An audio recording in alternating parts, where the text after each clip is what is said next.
akan mempelajari Bible Study dengan tema eskatologi atau kedatangan Tuhan Yesus Kristus yang kedua kali.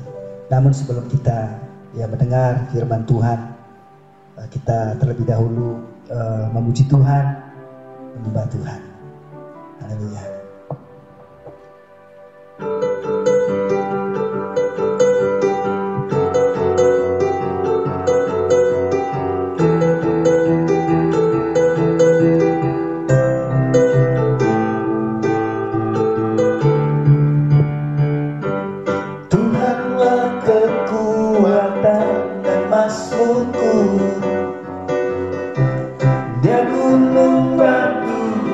Keselamatanku hanya padamu hatiku percaya, Kaulah menara dan kota perlindungan. Ku mau selalu bersyukur sebab cintamu padaku takkan pernah berubah. Hatiku percaya walau bumi bergoncang, gunung-gunung beranjak, namun kasih setiamu tak pergi dariku. Haleluya. Engkau Tuhan kekuatan kami.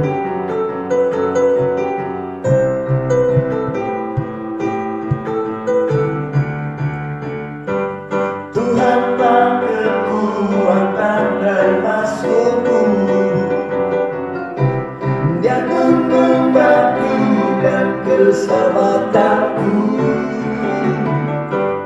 hanya padamu hatiku percaya, Kaulah menara dan kota perlindungan. Ku mau selalu bersyukur sebab cintamu padaku takkan pernah berubah. Hatiku percaya walau bumi bergoncang, gunung-gunung beranjak, namun kasih setiamu tak pergi dariku. Ku mau selalu bersyukur sebab cintamu padaku takkan pernah berubah. Hatiku percaya walau bumi bergoncang, gunung-gunung beranjak, namun kasih setiamu tak pergi dariku. Ku selalu bersyukur sebab cintamu padaku takkan pernah berubah. Hatiku percaya walau bumi bergoncang, gunung-gunung beranjak, namun kasih setiamu tak pergi dariku. Kasih setiamu tak pergi dariku. Kasih setiamu tak pergi dariku.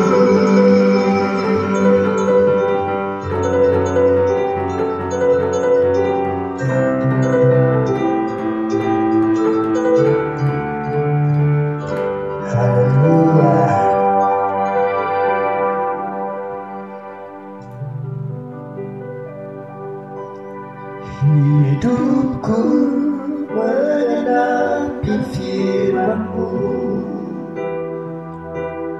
tanda mujizat sertai tiap langkahku. Kau bersamaku di dalamku, jadi bukti kebesaran-Mu. Hidupku mengenapi firman-Mu, tanda mujizat sertai tiap langkahku. Kau bersamaku di dalamku, jadi bukti kebesaranmu. Kau Tuhan yang sempurna. Tuhan, Kau sempurna dalam rencanamu dan karyamu. Ku serahkan hidupku, murnikan dengan Roh-Mu. Tuhan, Kau sempurna dalam rencanamu dan karyamu. Ku serahkan hidupku, murnikan dengan Roh-Mu. Hidupku menggenapi firman-Mu, tanda mujizat sertai tiap langkahku. Kau bersamaku di dalamku, jadi bukti kebesaranmu. Hidupku menggenapi firman-Mu, tanda mujizat sertai tiap langkahku. Kau bersamaku di dalamku, jadi bukti kebesaranmu. Bila dikatakan Tuhan Kau sempurna, Tuhan, Kau sempurna dalam rencanamu dan karyamu. Ku serahkan hidupku, murnikan dengan Roh-Mu.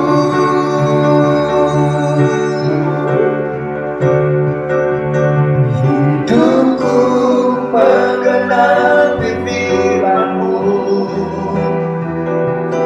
tanda mujizat sertai tiap langkahku. Kau bersamaku di dalamku, jadi bukti kebesaranmu.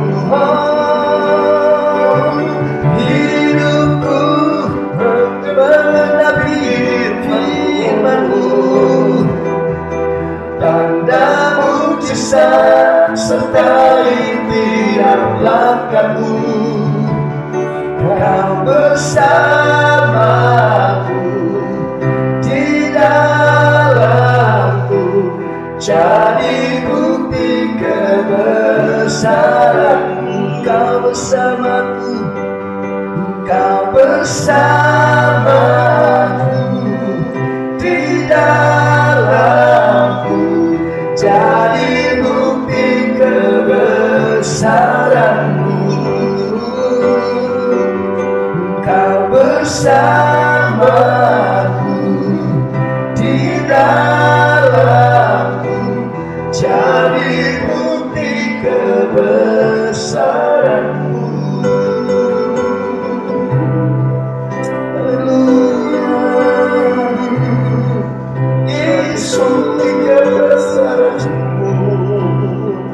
Yesus, mengenapi hati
berserah penuh.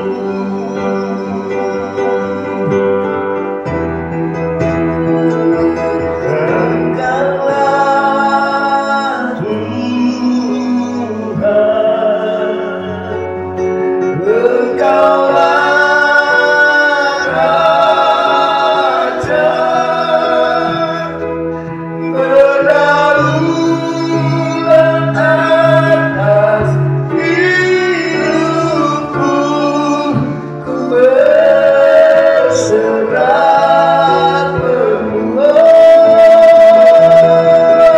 Engkaulah Tuhan, yes Lord, Engkaulah Raja, Engkaulah berdaulat atas hidupku, ku berserah penuh. Engkaulah berdaulat atas hidupku, ku berserah penuh. Berdaulat atas hidupku, ku berserah penuh.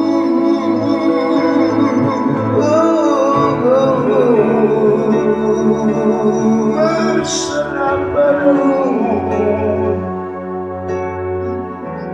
Kami berserah padamu, Yesus Tuhan, Allah yang layak disembah. Hidup kami dalam tangan-Mu, Kau benar. Kami bersyukur Engkau Raja, Engkau Tuhan yang berdaulat atas hidup kami.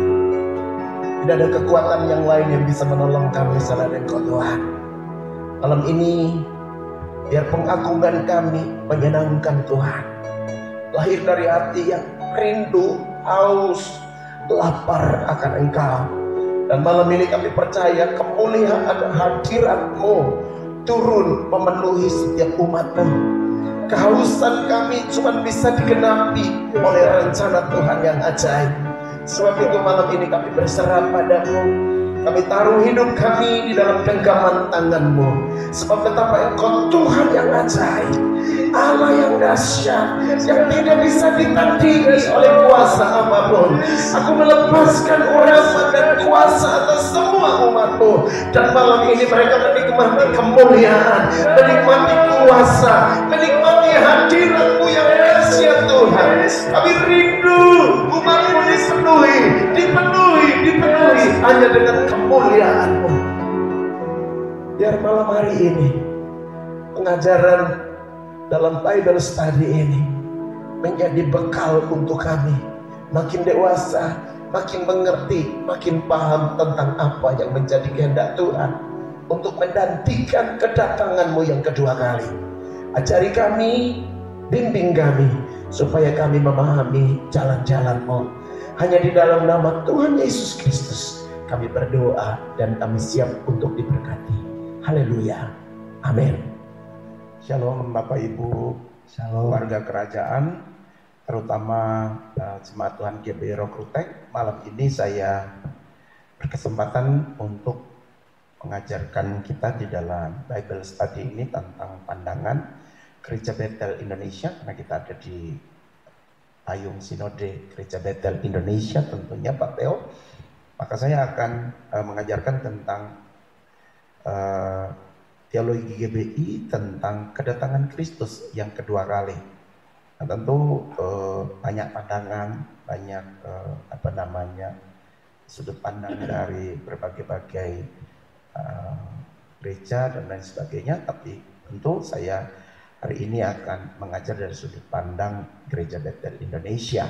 Nah, dimulai dengan ini Om Teo. Pengakuan iman GBI itu mencatat gini, Tuhan Yesus akan turun dari sorga untuk membangkitkan semua umatnya yang telah mati dan mengangkat semua umatnya yang masih hidup, lalu bersama-sama bertemu dengan dia di udara.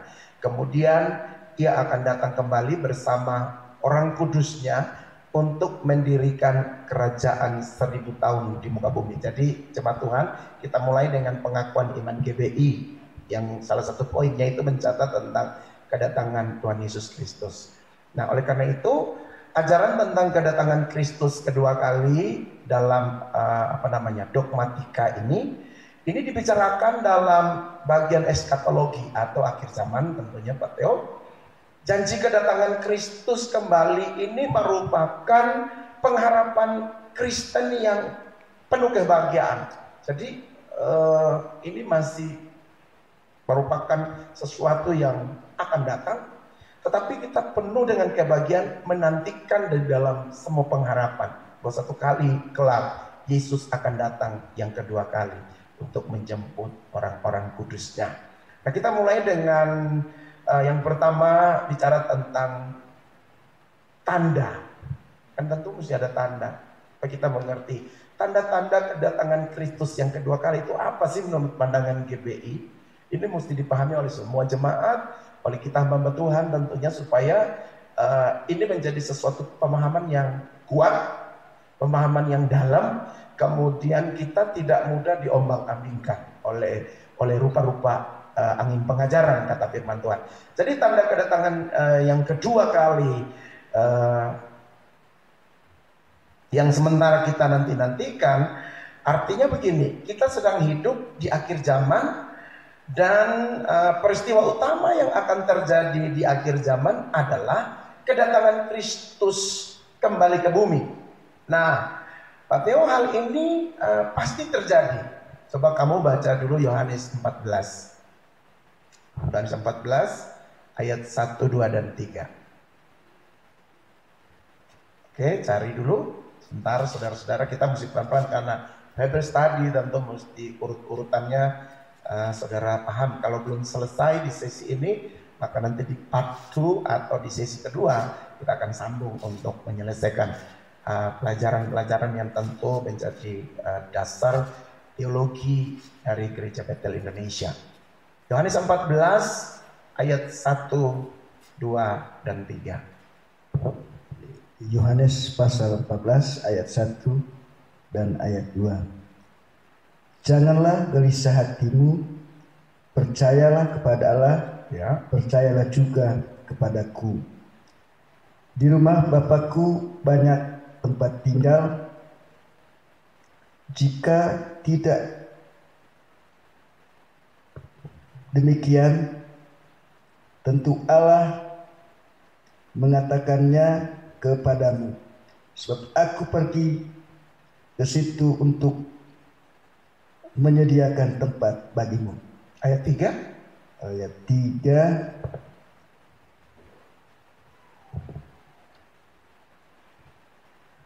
Dan apabila aku telah pergi ke situ dan telah menyediakan tempat bagimu, aku akan datang kembali dan membawa kamu ke tempatku,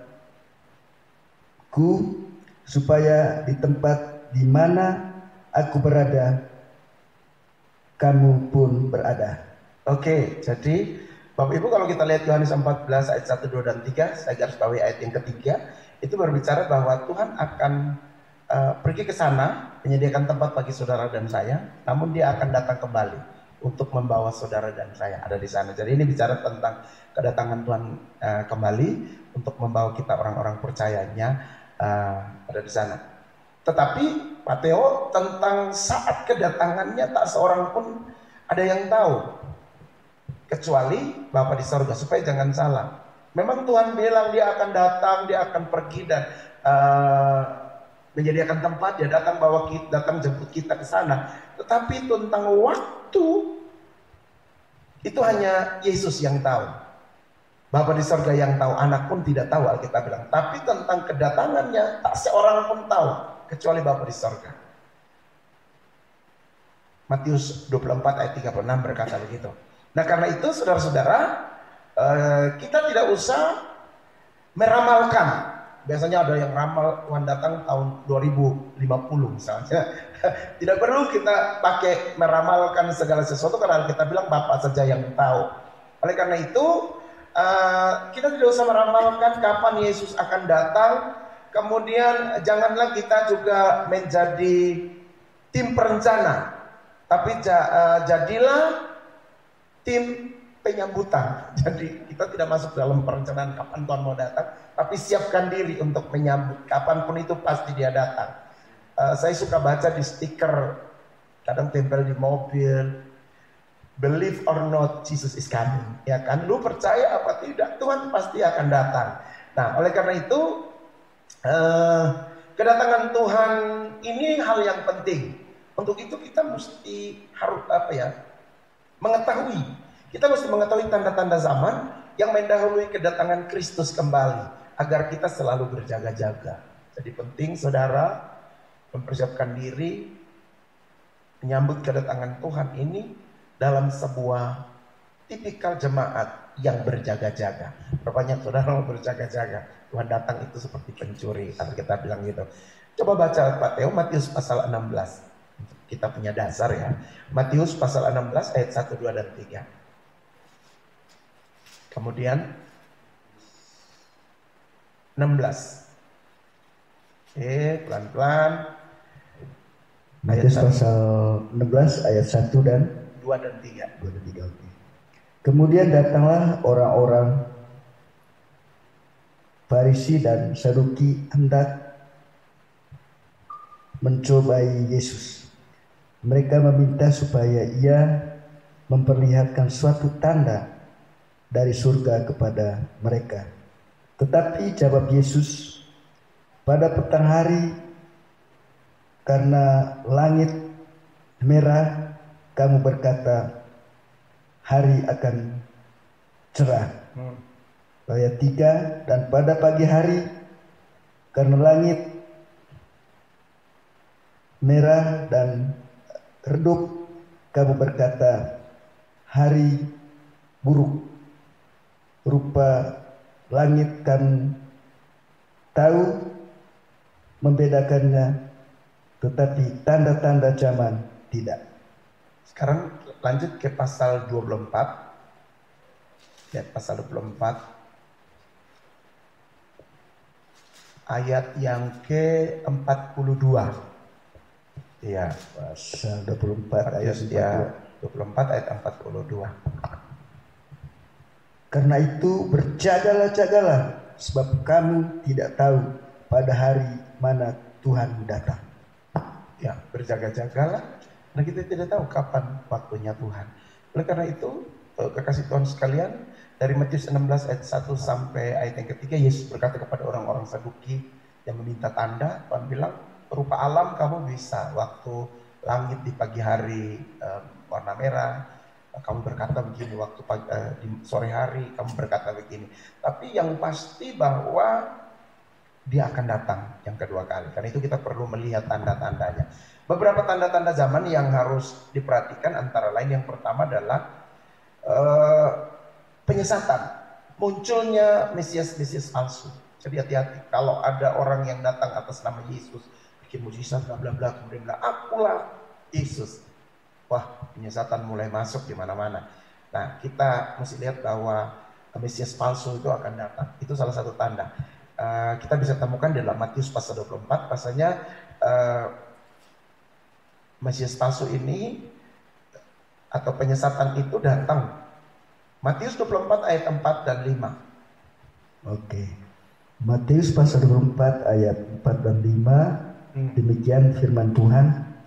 Jawab Yesus kepada mereka, waspadalah supaya jangan ada orang yang menyesatkan kamu. Ya. Kemudian ayat 5, sebab banyak orang akan datang dengan memakai namaku dan berkata, akulah Mesias, dan mereka akan menyesatkan banyak orang. Ya, jadi perhatikan, ada yang datang dengan memakai nama Mesias untuk menyesatkan banyak orang. Jadi tanda yang pertama kita lihat adalah adanya penyesatan. Kemudian yang kedua, peperangan antar etnis dan bangsa.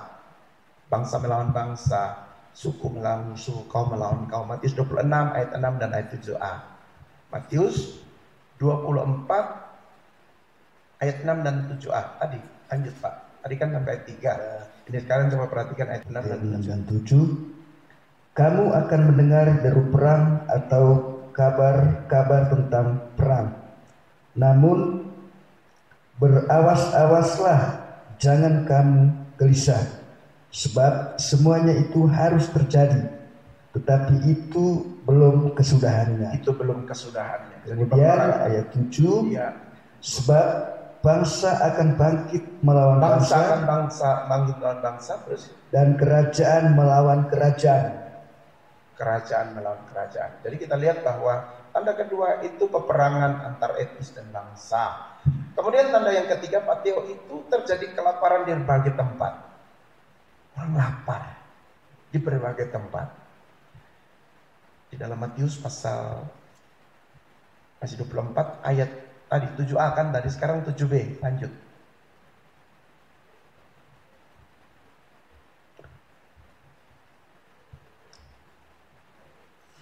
Bagian B. Akan ada kelaparan dan gempa bumi di berbagai tempat. Akan ada kelaparan dan gempa bumi. Jadi tanda yang ketiga itu kelaparan. Terjadi di mana-mana, di Ethiopia, di mana di belahan bumi itu ada banyak orang yang lapar. Kemudian gempa bumi dan bencana alam. Tadi masih ada di ayat 7b tadi. Jadi ada kelaparan, ada gempa bumi. Itu merupakan tanda-tanda yang mesti kita perhatikan. Kemudian tanda yang berikut adalah bangkitnya kembali negara Israel yang kita sebut pohon ara yang bertunas. Jadi ada kebangkitan kembali negara Israel. Kita lihat Matius 24 ayat 32 dan 33.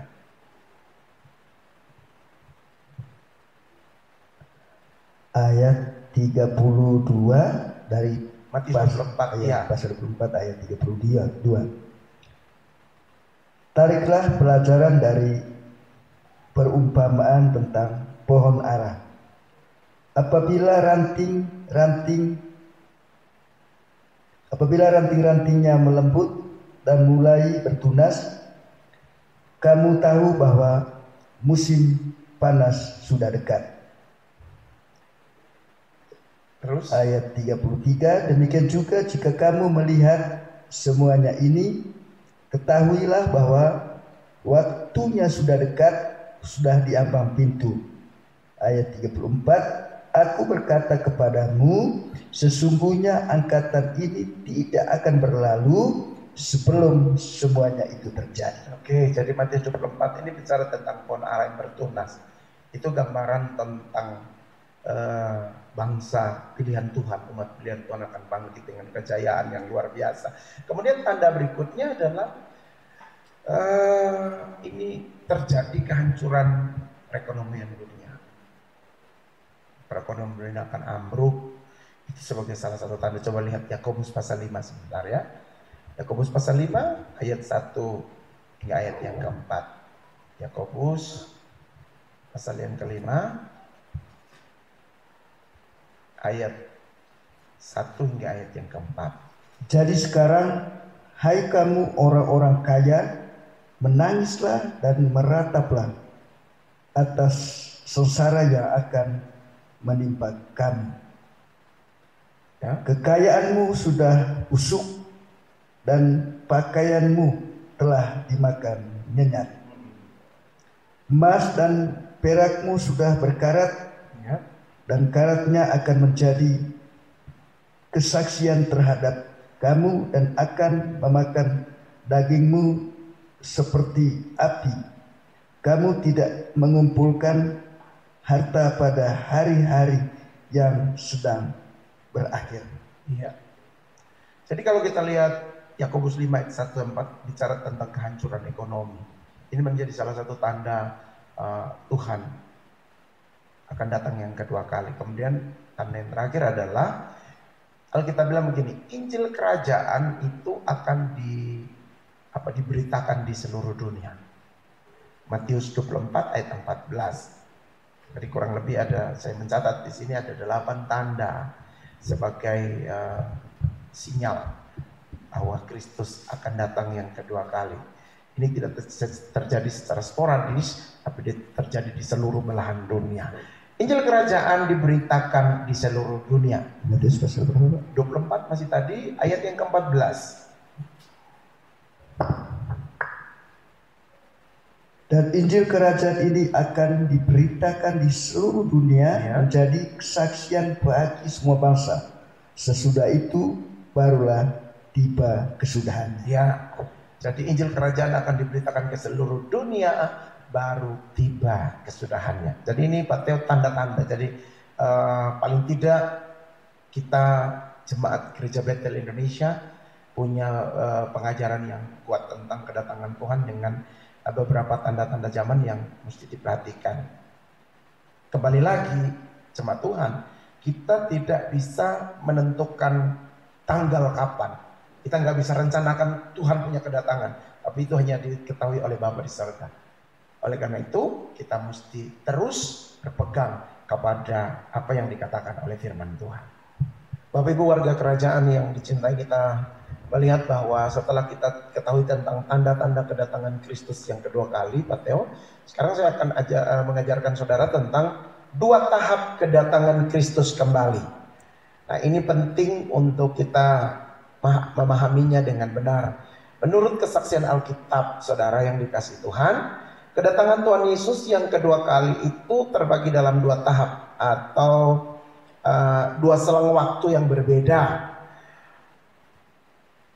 Bila kita membedakan kedua hal ini, maka kita akan menjadi bingung, sebab dalam Alkitab, kekasih Tuhan sekalian, itu ada beberapa hal yang nampaknya bertentangan satu sama yang lain. Misalnya nih, kita perhatikan, Pak Teo tolong cari Yohanes 14 ayat 3. Yohanes 14 ayat yang ketiga. Itu dikatakan di situ bahwa Yesus akan datang untuk umatnya. Yohanes 14 ayat 3. Yohanes 14 ayat 3. Dan apabila aku telah pergi ke situ dan telah menyediakan tempat bagimu, aku akan datang kembali dan membawa kamu ke tempatku, supaya di tempat di mana aku berada, kamu pun berada. Ya, jadi ini secara general Tuhan datang untuk umatnya. Namun kalau kita baca Yudas pasal yang ke-1 ayat 14. Yohanes bilang Tuhan akan pergi menyediakan tempat bagi kita, kemudian dia akan kembali untuk menjemput saudara dan saya, umatnya. Jadi secara keseluruhan umat Tuhan akan dijemput. Namun kalau kita lihat Yudas pasal 1 ayat 14, di situ dikatakan bahwa ia datang dengan orang-orang kudusnya. Oke, cepat ya, Yudas pasal 1. Yudas pasal 1 ayat 14. 14 ya Pak ya. Oke.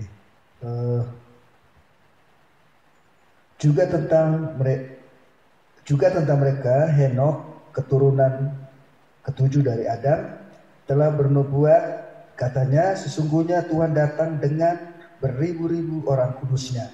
Iya, Tuhan datang dengan beribu-ribu orang kudusnya. Kalau tadi Yohanes 14 ayat 3, dia bilang Tuhan akan pergi ke surga, menyediakan tempat, dia balik untuk mengambil umatnya, bawa ke tempat di mana dia berada. Sementara Yudas 1 ayat 14 bilang Tuhan datang dengan beribu-ribu orang kudusnya.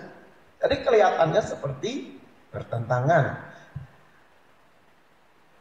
Selain itu juga coba buka lagi tadi di Matius 24 ayat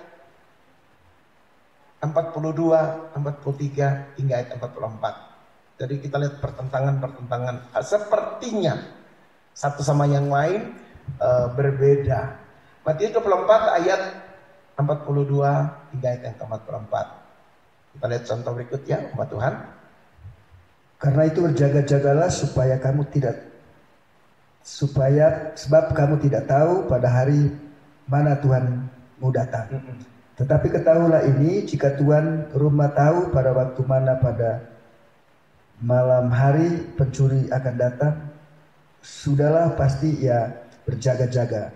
dan tidak akan membiarkan rumahnya dibongkar. Ya. Ayat 44, sebab itu hendaklah kamu juga siap sedia karena anak manusia datang pada saat yang tidak kamu duga. Ya, jadi anak manusia datang pada waktu yang tidak kita duga. Nah, di Matius 24 ayat 42, 43, 44 ini dikatakan bahwa dia akan datang seperti pencuri di malam hari. Catat itu ya, saudara. Sedangkan Wahyu 1 ayat 7, coba buka Wahyu 1 ayat 7. Nah, dari contoh-contoh ini kita akan ngambil dua tahap dalam kedatangan Tuhan yang kedua ini. Wahyu 1 ayat 7, Pak Teo. Wahyu 1 Ya. ayat 7. Lihatlah, ia datang dengan awan-awan dan setiap mata akan melihat dia, juga mereka yang telah menikah dia, dan semua bangsa di bumi akan meneratapi dia. Ya, amin.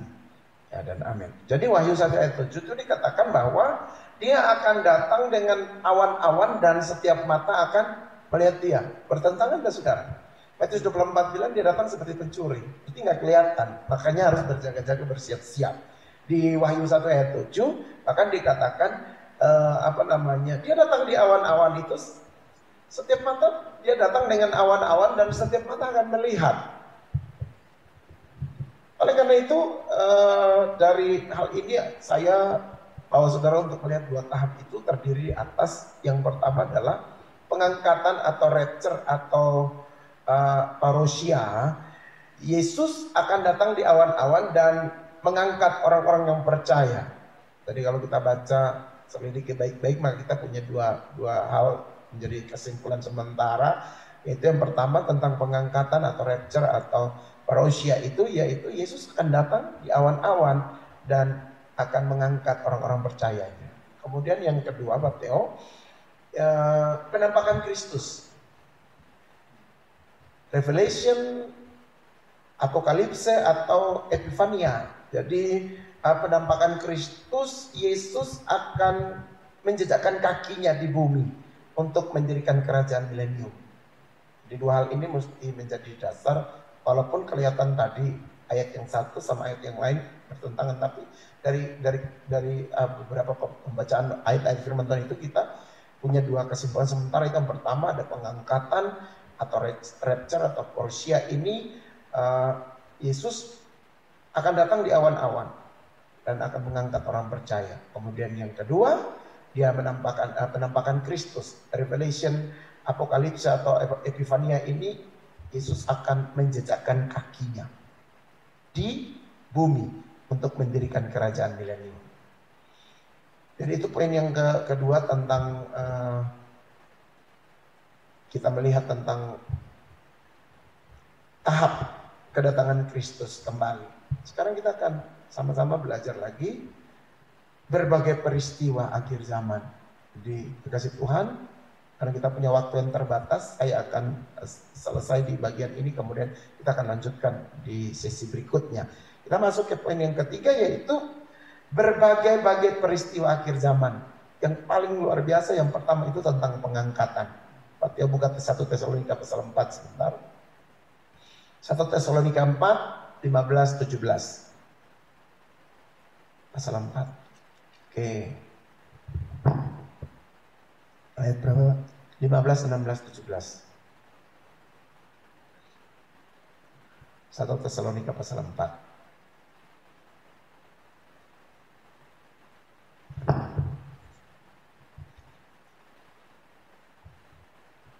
Satu Tesalonika pasal 4 ayat 15 dan hingga 17.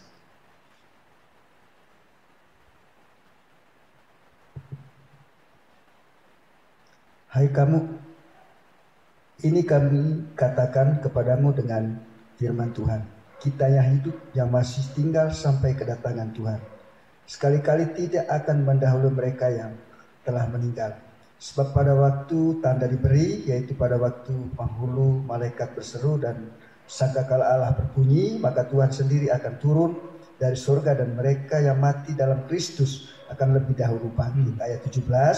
Sesudah itu kita yang hidup, yang masih tinggal akan diangkat bersama-sama dengan mereka dalam awan menyongsong Tuhan di angkasa. Demikianlah kita akan selama-lamanya bersama-sama dengan Tuhan. Oke, jadi 1 Tesalonika 4, 15-17 ini menuliskan tentang kedatangan Tuhan. Yang kedua ditandai dengan adanya rapture atau pengangkatan. Satu ayat lagi ya Pak Teo, 1 Korintus 15. 1 Korintus 15. Ya Bapak Ibu, karena ini Bible study, kita pelan-pelan ayat-ayatnya mesti dicatat, kemudian dipelajari lagi, sehingga menjadi dasar yang kuat untuk kita berpegang. Oke, 1 Korintus 15 ayat 51, 52, dan 53.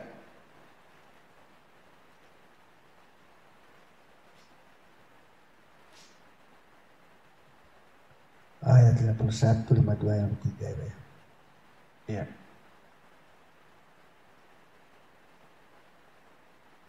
Sesungguhnya aku menyatakan kepadamu suatu rahasia, kita tidak akan mati semuanya, tetapi kita semuanya akan tidak akan mati semuanya, tapi kita akan diubah. Oke, lanjut. Dalam sekejap mata, pada waktu bunyi nafiri yang terakhir, sebab nafiri akan berbunyi dan orang-orang mati akan dibangkitkan dalam keadaan yang tidak dapat binasa, dan kita semua akan diubah.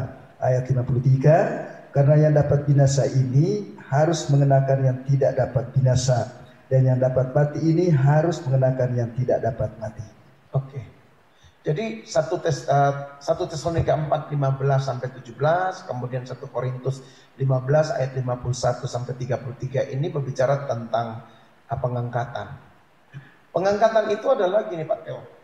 Pengangkatan adalah hal yang akan dialami oleh orang-orang percaya pada waktu Kristus datang yang kedua kali. Itu dulu dicatat. Dan pada waktu itu Alkitab bilang tadi, penghulu malaikat akan berseru. Benar kan? Sangkakala Allah akan berbunyi. Lalu Yesus akan turun dari surga. Kemudian orang yang mati di dalam Kristus akan bangkit. Sedangkan orang percaya yang masih hidup, jadi ini dua bagian. Orang yang mati di dalam Kristus akan bangkit. Orang yang percaya yang masih hidup itu tidak akan mati, melainkan tadi Alkitab bilang dia akan diapa, saudara? Diubahkan dalam sekejap, diubahkan dalam sekejap mata, kemudian menggunakan tubuh kemuliaan, betul ya? Dan akhirnya mereka yang telah dibangkitkan dan mereka yang telah diubahkan tadi akan bersama-sama diangkat menyongsong Tuhan di angkasa. Jadi tipikal pengangkatan itu seperti itu kalau kita baca dari 1 Tesalonika. Kita perhatikan dari 1 Tesalonika 4, kemudian 1 Korintus 15, maka kebangkitan orang mati yang mendahului peristiwa pengangkatan itu adalah kebangkitan orang-orang benar. Jadi orang yang mati, orang benar yang mati di dalam Tuhan itu akan bangkit, yang disebut dengan istilah kebangkitan pertama di dalam Lukas 14 ayat 13 dan 14 atau Wahyu pasal 20 ayat 6. Lukas, coba lihat Lukas 14 sebentar. Lukas 14 ayat 13 dan 14.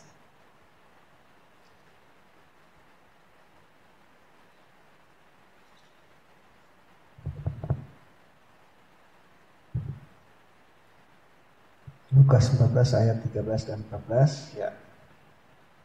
Mendengar itu berkatalah seorang dari tamu-tamu itu kepada Yesus, berbahagialah orang yang akan dijamu dalam kerajaan Allah.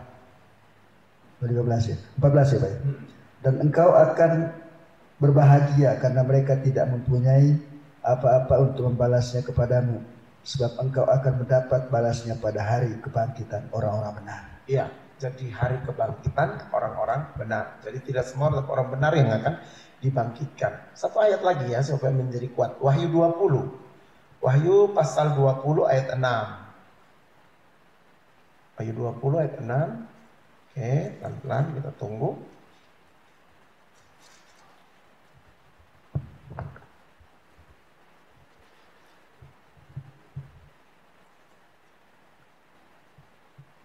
Wahyu 20 ayat 6. Berbahagia dan kuduslah ia yang mendapat bagian dalam kebangkitan pertama itu. Kematian yang kedua tidak berkuasa lagi atas mereka, tetapi mereka akan menjadi imam-imam Allah dan Kristus, dan mereka akan memerintah sebagai raja bersama-sama dengan Dia 1000 tahun lamanya. Oke, jadi dari dua ayat ini menunjukkan bahwa kebangkitan orang mati yang dimaksudkan itu, yang mendahului peristiwa pengangkatan itu adalah kebangkitan orang-orang benar. Jadi bukan semua. Jadi kalaupun besok kita mati dalam kebenaran. Gitu. Jadi kebangkitan orang benar dengan maksud adalah supaya kita ikut dibangkitkan sebelum Tuhan datang. Kebangkitan orang benar yang mendahului pengangkatan itu luar biasa. Yang disebut dengan istilah pengangkatan pertama. Dan mereka bukan cuma dibangkitkan, tapi mereka akan memperoleh tubuh kemuliaan atau tubuh kebangkitan. Tubuh kebangkitan atau tubuh kemuliaan ini yang sama seperti yang dimiliki oleh Tuhan Yesus sesudah kematiannya.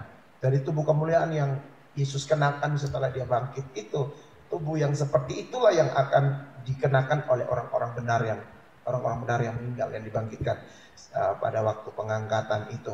Nah, oleh karena itu perhatikan saudara-saudara tepatnya bahwa orang percaya yang meninggal di dalam Tuhan, kita tidak boleh khawatir bahwa nanti satu hari dia pasti balik. Jadi kalau kita punya keluarga, punya saudara yang meninggal, terus dia meninggal di dalam Tuhan, tidak perlu sedih, sebab nanti satu hari dia akan menjemput, dia akan dibangkitkan ketika Tuhan datang yang kedua kali. Nah, orang-orang percaya yang masih hidup pun Alkitab bilang tadi akan diubah dengan mengenakan tubuh kemuliaan. Sebab darah dan daging itu tidak mendapat bagian dalam kerajaan Allah, kata Tuhan. Jadi kita mau menggunakan tubuh kemuliaan, bukan tubuh yang ini. Tubuh kemuliaan seperti tubuh kebangkitannya Yesus itu, tidak dibatasi oleh ruang dan waktu. 1 Korintus 15 ayat 50, perhatikan ayat yang ke-50 sebentar. Bagaimana penjelasan tentang tubuh kemuliaan. Saudara-saudara, inilah yang hendak aku katakan kepadamu, yaitu bahwa daging dan darah tidak mendapat bagian dalam kerajaan Allah, dan bahwa yang binasa tidak mendapat bagian dalam apa yang tidak binasa. Ya, jadi benar ya, darah dan daging tidak mendapat bahagian dalam kerajaan Allah.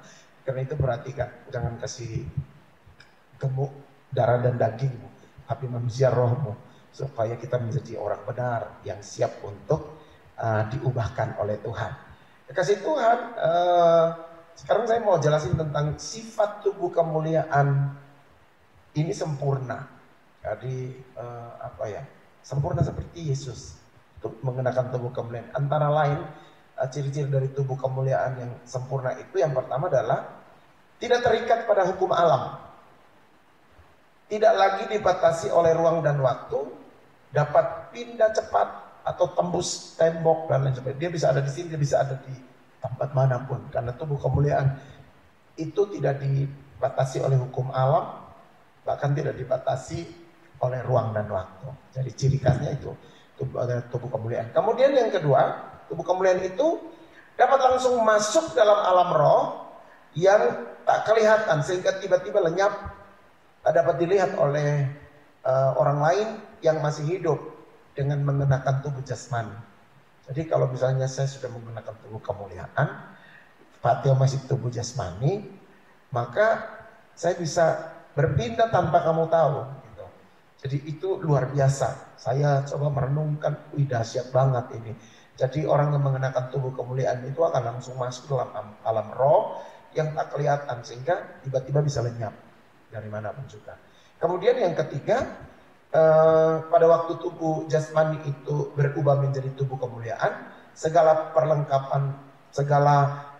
perlengkapan tubuh lama kita ini ditinggalkan. Misalnya baju yang kamu kenakan, sepatu yang kamu kenakan, barang-barang yang ada kacamata termasuk yang Pateo pakai. Kalau ada gigi palsumu, itu tanggal semua, tidak akan ikut. Dia akan ditinggalkan. Jadi 3 hal itu yang bicara tentang tubuh kemuliaan. Kasih Tuhan sekalian,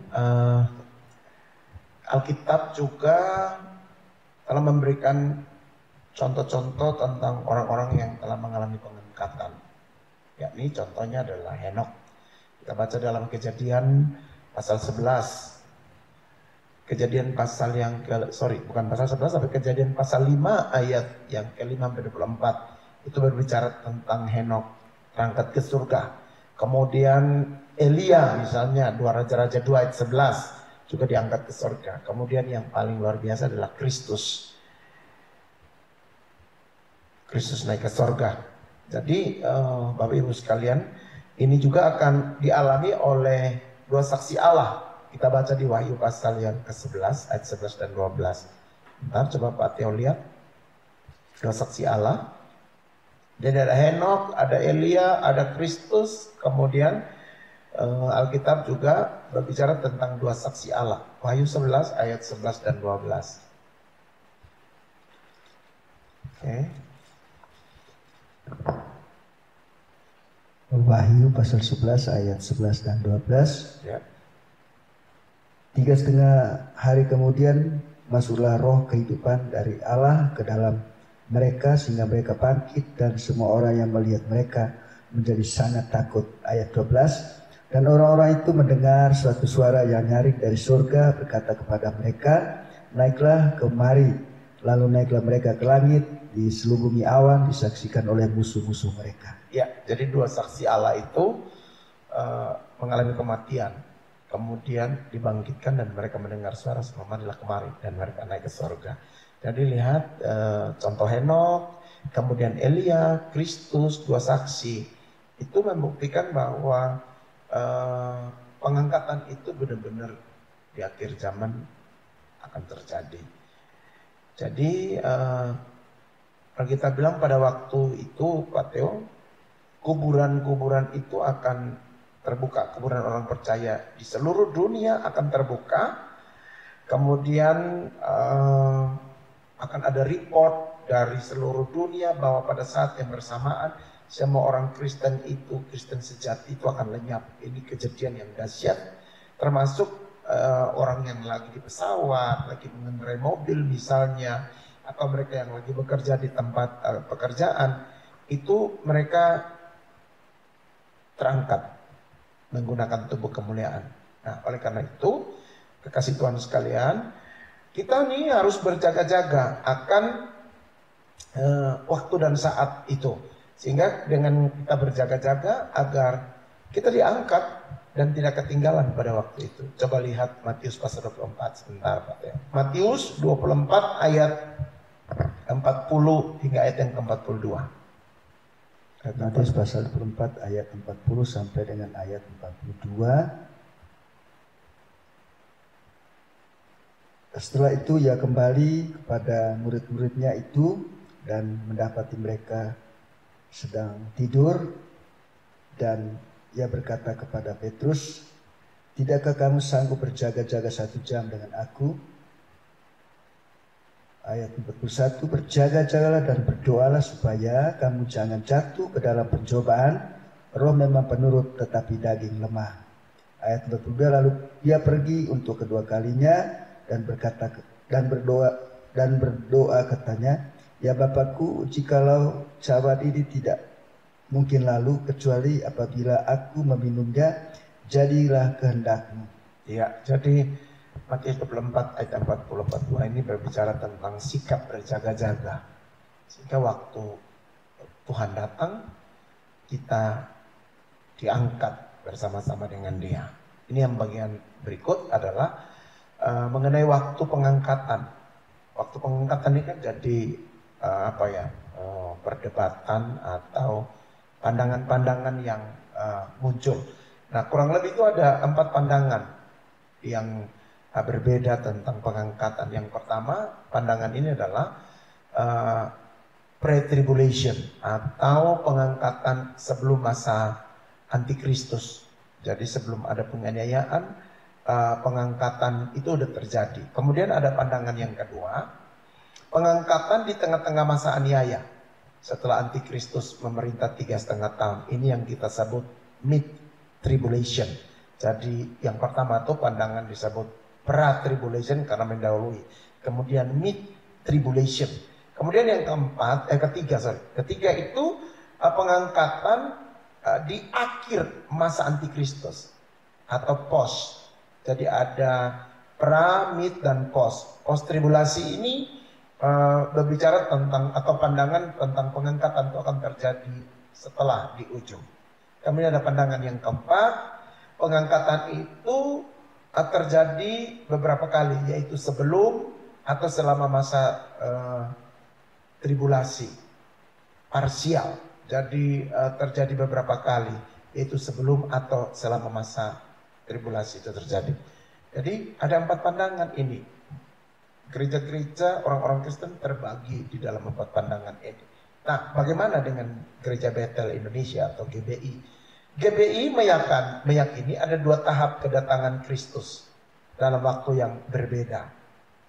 Namun tidak menekankan teori pengangkatan manapun. Lebih diutamakan atau yang dipentingkan adalah mempersiapkan umat Tuhan, persiapkan saudara dan saya, supaya kita harus siap untuk menyambut kedatangannya kapanpun juga atau setiap saat. Jadi ada 4 pandangan dan GBI meyakini bahwa ada 2 tahap kedatangan Kristus dalam waktu yang berbeda. Namun tidak menekankan pada teori pengangkatan itu sendiri, namun kita lebih mempersiapkan jemaat untuk siap, ready untuk menyambut kedatangan Tuhan di waktu kapanpun juga di setiap saat.